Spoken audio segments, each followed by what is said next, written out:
Bem-vindo ao nosso encontro para continuarmos a nossa reflexão sobre o documento de Aparecida com o tema A Espiritualidade de Aparecida. Nós temos sempre como base, texto base, Testemunhos de Aparecida. Continuando o nosso tema, hoje olhamos para a espiritualidade do encontro, encarnada e cristológica. O fundamento sólido do amor trinitário determina o método com o qual se manifesta a história da ação de Deus. O mistério insondável e inefável do amor de Deus, além de estar na origem de toda a criação, se torna palavra na história, assumindo a nossa condição humana, assumindo a nossa carne. O documento de Aparecida indica de forma magistral a condição humana que o Verbo assumiu e que assume hoje diante dos dramas e desafios concretos da vida dos povos da América Latina. No número 11 do nosso documento de Aparecida, encontramos o seguinte: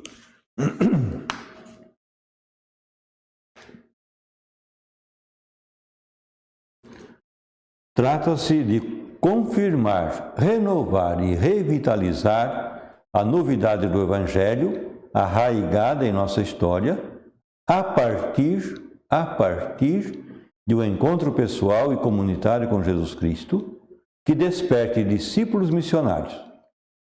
Isso não depende tanto de grandes programas e estruturas, mas de homens e mulheres novos que encarnem essa tradição e novidade como discípulos de Jesus Cristo e missionários do seu reino, protagonistas de uma vida nova para a América Latina que deseja reconhecer-se com a luz e a força do Espírito. Na vida cristã, o início da novidade de Cristo na vida do homem é o batismo. Nós dizemos que o batismo é a porta dos sacramentos na nossa vida. Em virtude do batismo e da confirmação, batismo e confirmação, somos chamados a ser discípulos missionários de Jesus Cristo. Veja bem, nosso batismo e nossa crisma nos colocaram na condição de discípulos missionários de Jesus Cristo. E entramos na comunhão trinitária da Igreja. E ainda, no batismo e no sacramento da reconciliação, se atualiza para nós a redenção realizada por Jesus, o mistério pascal. O documento de Aparecida reconhece no batismo o fato objetivo que confere uma vida nova, não só uma vida nova, mas também incorpora o cristão à comunidade dos discípulos missionários de Cristo. Número 349 deixa isso muito claro. Mas a sua preocupação é mostrar como esse fato ontológico se traduz existencialmente na experiência do dia a dia. O batismo é a fonte mais profunda do encontro com Cristo. Pelo batismo, nós somos mergulhados no mistério de Jesus Cristo, da sua pessoa, do seu mistério.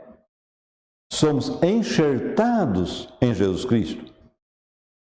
Nos tornamos, na linguagem de São João, no capítulo 15 do seu Evangelho, nos tornamos ramos da videira verdadeira, da qual o Pai é o agricultor e Jesus é o tronco, é a videira. O batismo, portanto, é a fonte mais profunda do encontro com Cristo. A quinta conferência quer mostrar como este fato investe a vida e desencadeia uma dinâmica missionária que comunica a experiência de Cristo por meio de encontros históricos e humanos. A espiritualidade do batismo, a espiritualidade batismal, alimenta uma espiritualidade do encontro e da missão. A teologia de Aparecida, ou seja, da Conferência de Aparecida, sintetizada aqui nesse documento, era fortemente provocada pela experiência cotidiana dos bispos que se sentiam abraçados fisicamente por uma multidão de peregrinos pelos quais o Filho de Deus e sua Mãe Aparecida constituem uma certeza da proximidade e do amor de Deus. A presença dos peregrinos durante a realização da Quinta Conferência foi uma marca profunda na vida de cada bispo que participou da Quinta Conferência. Nada de puras apresentações doutrinárias ou de categorias abstratas de esquerda ou de direita, mas uma experiência. E os bispos retrataram isso aqui no documento, no número 21. Número 21 do documento de Aparecida, encontramos o seguinte: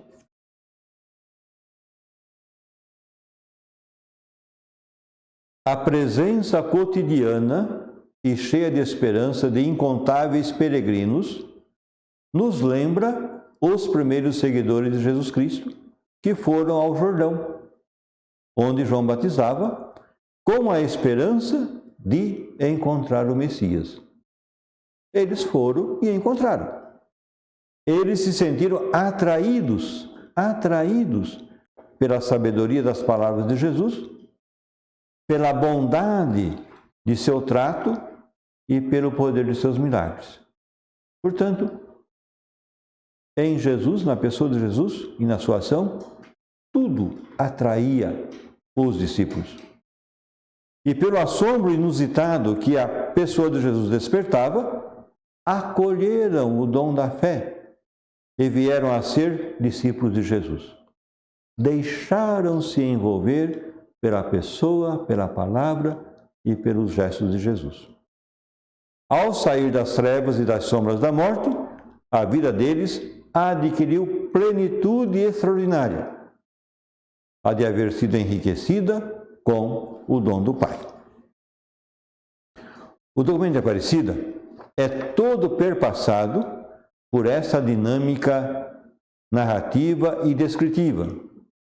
Não desconsidera os conteúdos dogmáticos, nem as categorias teológicas que levam ao engajamento social, mas privilegia o pressuposto histórico disso tudo, que é a dinâmica do encontro, como acontecia nos tempos de Jesus e como acontece hoje, e como poderá acontecer na missão continental, na América Latina e no Caribe.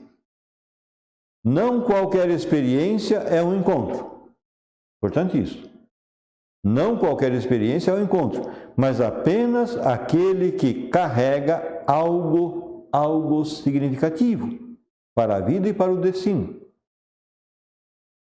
Essa foi a experiência dos primeiros que encontraram o Senhor e que ficaram atraídos pela sabedoria das palavras de Jesus, pela bondade do seu trato, a forma como Jesus os tratava, e pelo poder de seus milagres, pelo assombro inusitado que a pessoa de Jesus despertava. Aqueles encontros marcantes determinavam uma curiosidade natural. Mestre, onde moras? Aqui lembramos, João Batista está com os seus discípulos na beira do Jordão, Jesus passa e João diz, eis o Cordeiro de Deus. Dois dos discípulos de João Batista, se põem a caminhar atrás de Jesus, que se volta para eles e pergunta, o que procurais? E eles dizem, mestre, onde moras? nesse mestre onde moras, eles não queriam apenas saber onde Jesus habitava, mas queriam saber qual é o segredo que estava por trás dessa pessoa maravilhosa que é Jesus.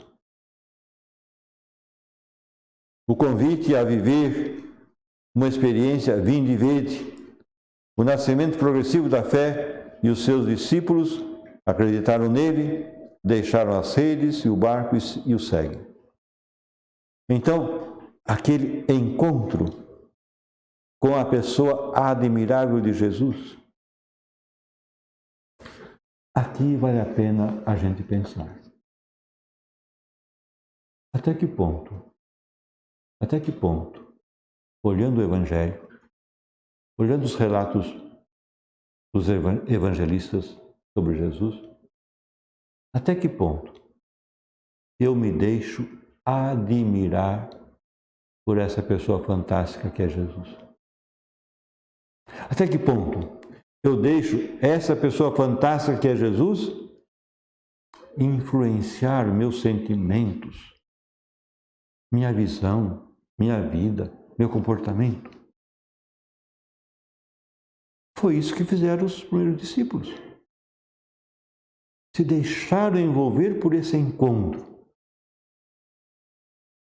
E eu posso encontrar Jesus na sua palavra. Encontrar Jesus na Eucaristia. Encontrar Jesus na comunidade reunida. Encontrar Jesus na pessoa dos pobres. Encontrar Jesus na oração. Muitos meios para eu fazer esse encontro que os discípulos fizeram. Então não tem desculpa para mim, não tem desculpa para você. Todos nós podemos fazer essa experiência do encontro com o Senhor. Encontro que transforma a nossa vida.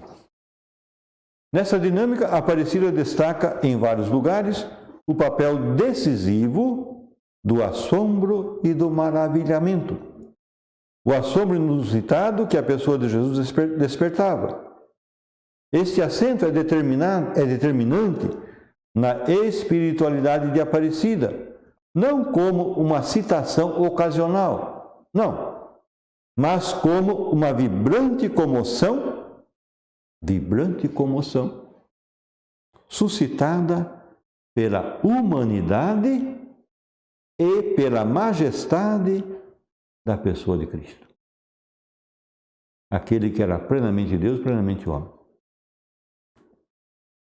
Dias a fio, semanas e meses determinam nos primeiros discípulos um apego profundo a Jesus.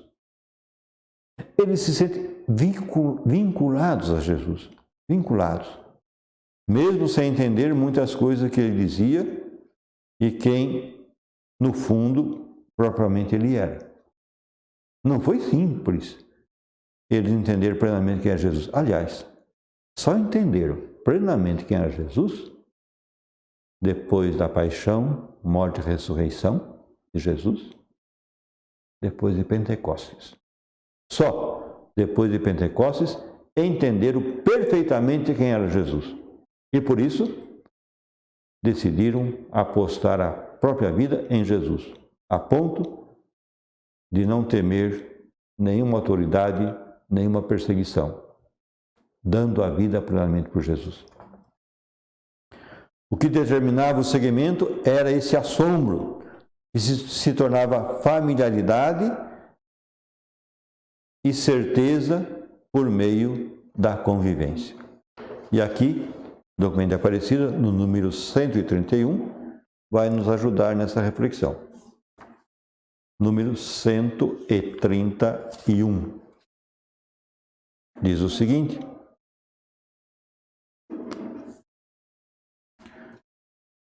na convivência cotidiana com Jesus e na confrontação com os seguidores de outros mestres, os discípulos logo descobrem duas coisas bem originais no relacionamento com Jesus. Duas coisas. Por um lado, não foram eles que escolheram o seu mestre. Foi Cristo quem os escolheu. No tempo de Jesus, havia outros mestres.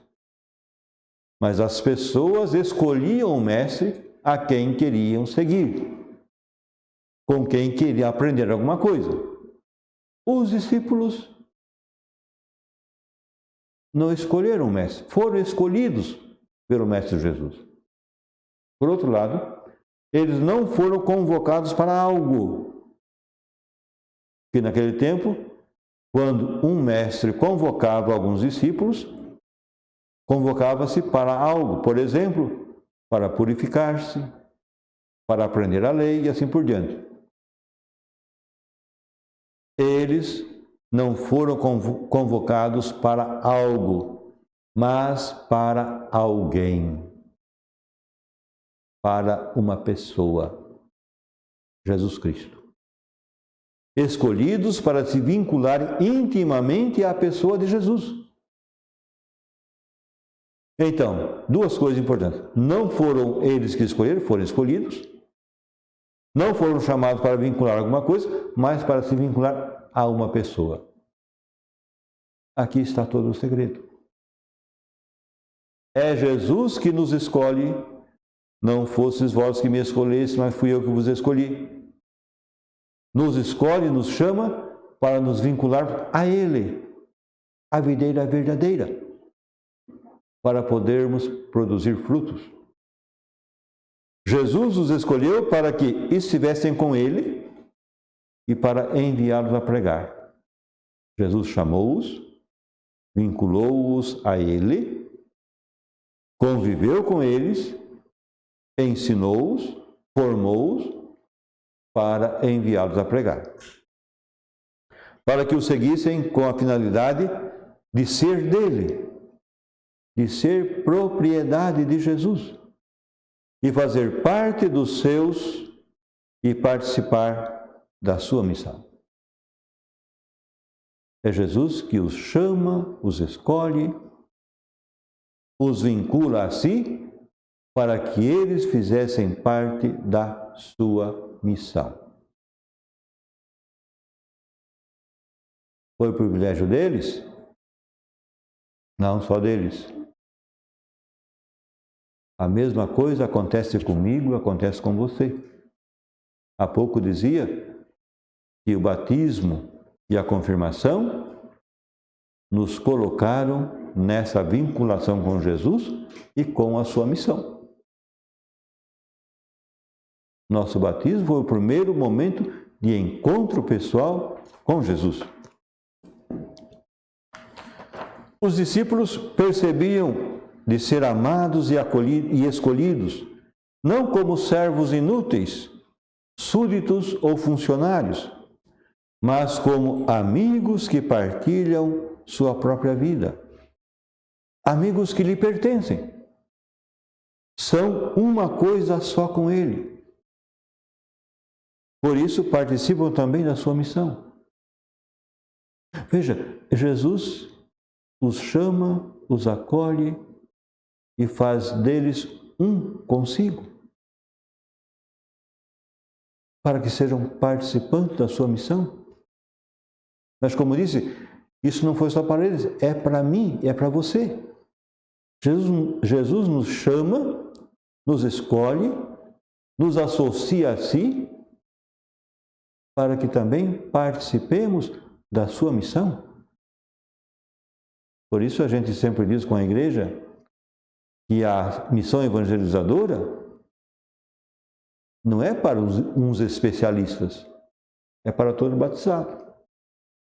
Batizados e enviados, refletimos com a igreja no Brasil, com a igreja inteira, não há pouco tempo.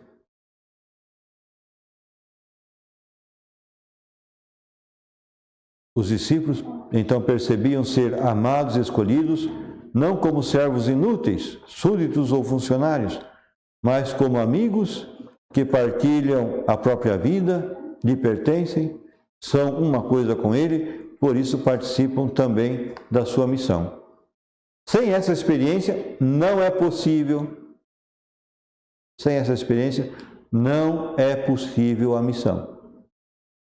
Será sempre reduzida a fazer coisas. E missão não é fazeção de coisas. Se reduz ao moralismo e não ao fruto transbordante de uma afeição. Então, esse estar com o Senhor é fundamental. Nós só somos, de fato, discípulos missionários quando desfrutamos dessa amizade, dessa companhia com o Senhor, desse nosso pertencer a Ele. O documento Aparecido, número 133, vem nos ajudar nesse sentido, quando ele diz, número 133,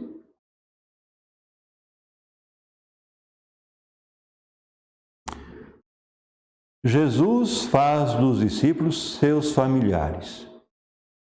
Jesus faz dos seus discípulos seus familiares, porque compartilha com eles a mesma vida que procede do Pai. Eles pedem, como discípulos, duas coisas. Primeiro, a união íntima com Ele e a obediência à palavra do Pai, para produzirem frutos de amor em abundância. Duas coisas. Estar com Ele, união íntima com Ele e obediência à palavra do Pai.